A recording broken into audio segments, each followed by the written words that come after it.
This is the Horse Radio Network. This is episode 936 of Horse Tip Daily. A different horse tip, a different equine topic, a different equestrian expert every day. Horse Tip Daily brings the world of equine knowledge to you, one day at a time.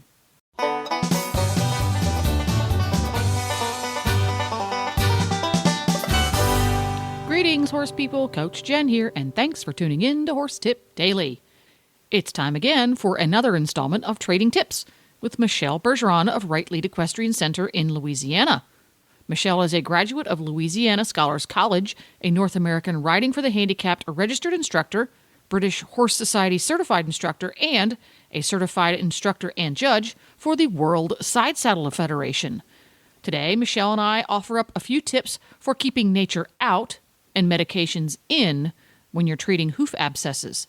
And we'll get right to our tip after this important message from EquestrianCollections.com. Hi, Glenn here, and I am back with Debbie from Equestrian Collections with the Equestrian Collections Product of the Week. This week I am featuring a group of saddle pads called the T3 Custom Classics 3. They come in several different styles. They come in all-purpose, cross-country, close contact, and dressage. But they have a few things in common. This is a pad that you can put shims into. They're orthopedic pads, and I'm not going to get too much into the specifics because there's a lot of reading on our website. Our website has everything you need to read to get the perfect pad. You can pick the fabric, you can pick the impact that you want, and the thermal balance that you want, and all of that is explained on the website. So I don't want to get into that. But what I do want to say is that I spoke to a lady last week who works with OTTBs, off-track thoroughbreds. And she could not stop talking about this pad because she says that, so many of them come in with funny withers for whatever reason, and lack of muscle here and there.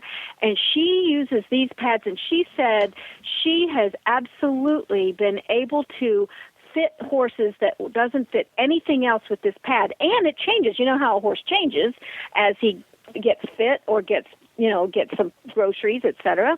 And this pad can change with the horse. She loves it. And there's a girl in our office that is an eventer, and she's the one that turned me on to that and said, you should talk about this pad because it is so good for that.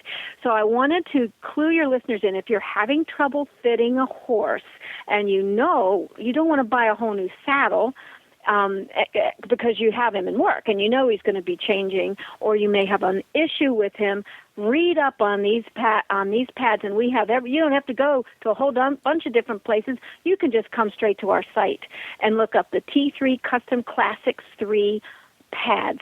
And that's Toclat, of course, that makes these, and they've been making custom pads for 20 years now. They're the best ones out there. So go to EquestrianCollections.com and search for T3 Custom Classics.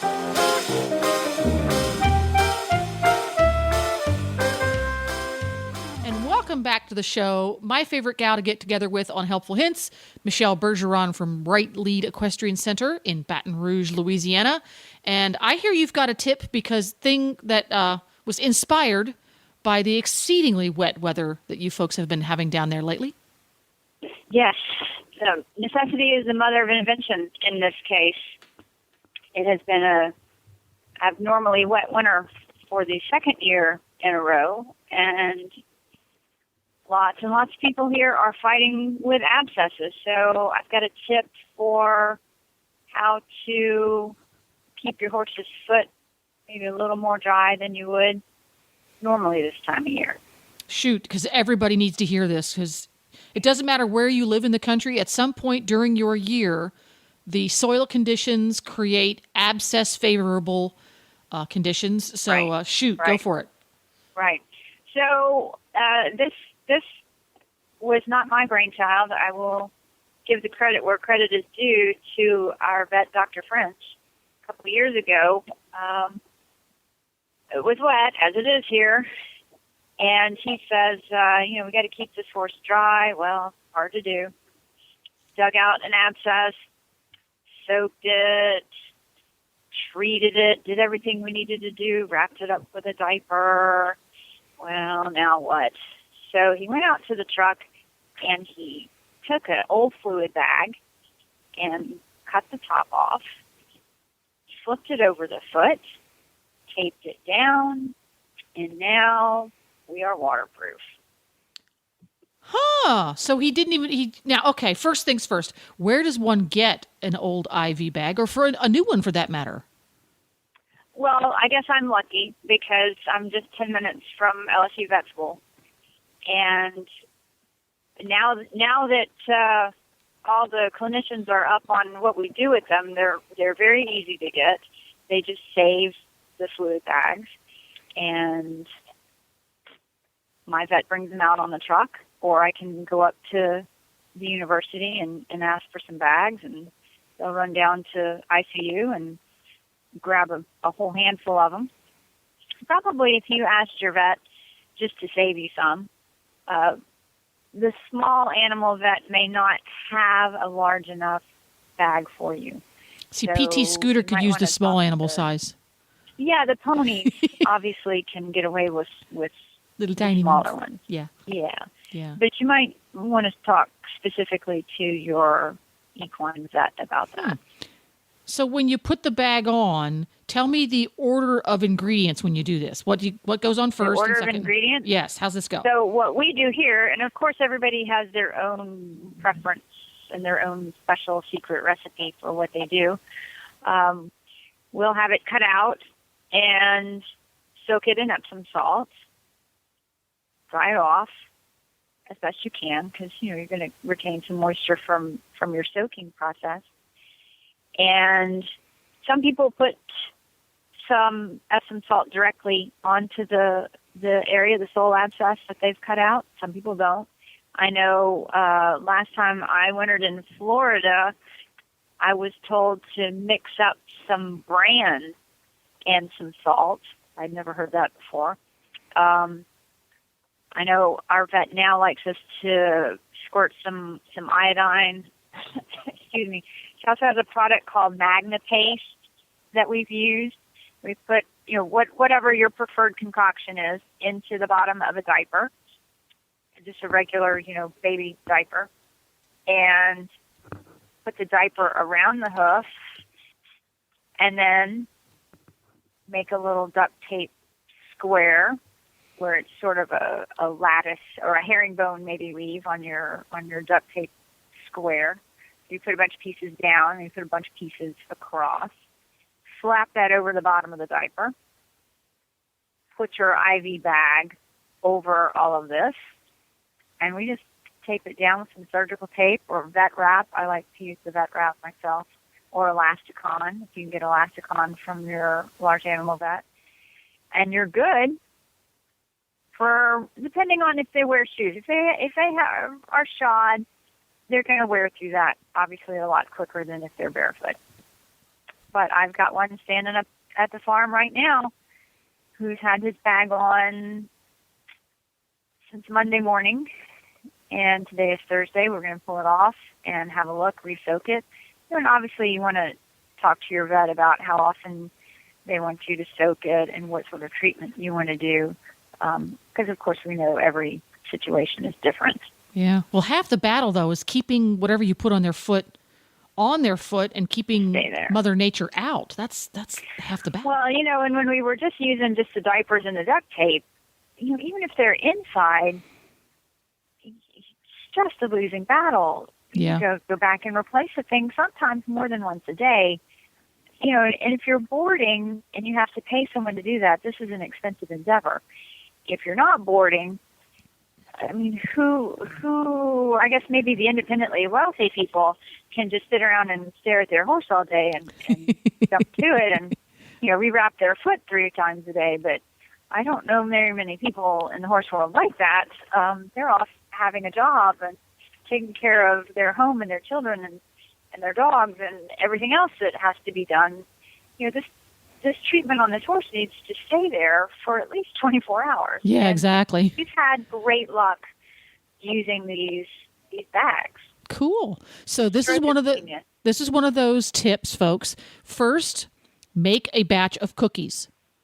And it's okay that if you go to the grocery store and get the cookies that you slice from the little roll, but make a fresh batch of cookies, Yep. deliver them to your vet, and then ask for some IV bags. That's how it works. Yep, exactly. Absolutely. Cool. Well, I've got a related tip, and this is a really short and easy one. Oh, good. Most tack stores nowadays sell at least some farrier supplies, whether you use a local mom and pop tack shop or use an online tack shop.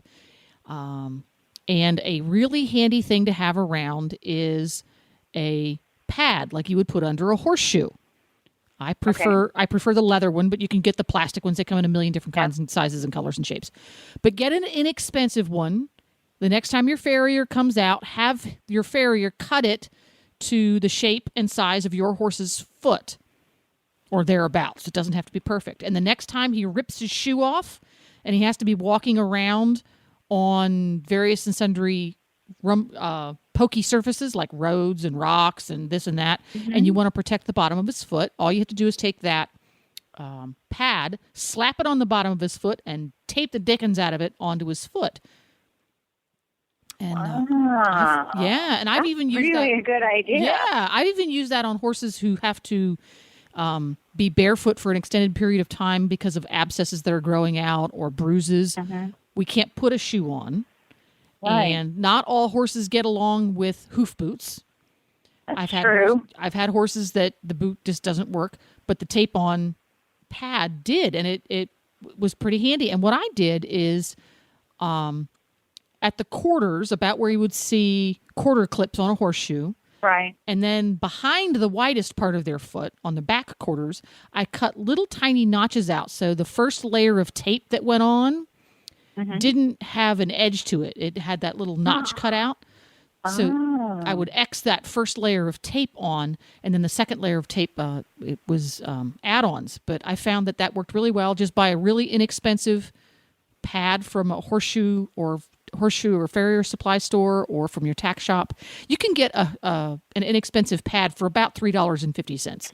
They're not expensive. Well, and they're probably reusable to a point. Oh, you can reuse them forever for this. That thing will last you your lifetime. Wow, that's great. Yeah, pretty handy. It's There you just go. like sitting around in the tack room on a rainy day just talking about stuff. See what happens when horse people have spare time? That's right. There we go.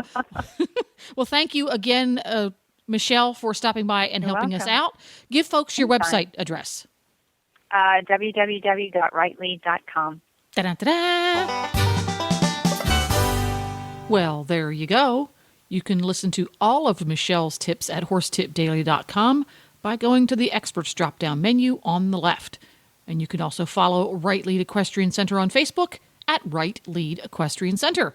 And now you can have all of your favorite Horse Radio Network shows with you wherever you go with the free Horse Radio Network app for Android and iPhone. Just go to your app store and search Horse Radio Network. Download it today. It's free and easy. This podcast has been made possible through the generous support of EquestrianCollections.com and listeners like you. Listeners like me, you ask? Well, yes, folks like you who enjoy the great podcasts on Horse Radio Network can support your favorite programs by supporting our sponsors, like EquestrianCollections.com, and also by becoming an official auditor. Learn how by going to HorseTipDaily.com and look for the Become an Auditor banner right in the center of the page. The Horse Radio Network and the Horse Radio Network hosts are not responsible for statements of guests or their opinions. Use your own judgment when listening to the tips provided by the experts on Horse Tip Daily.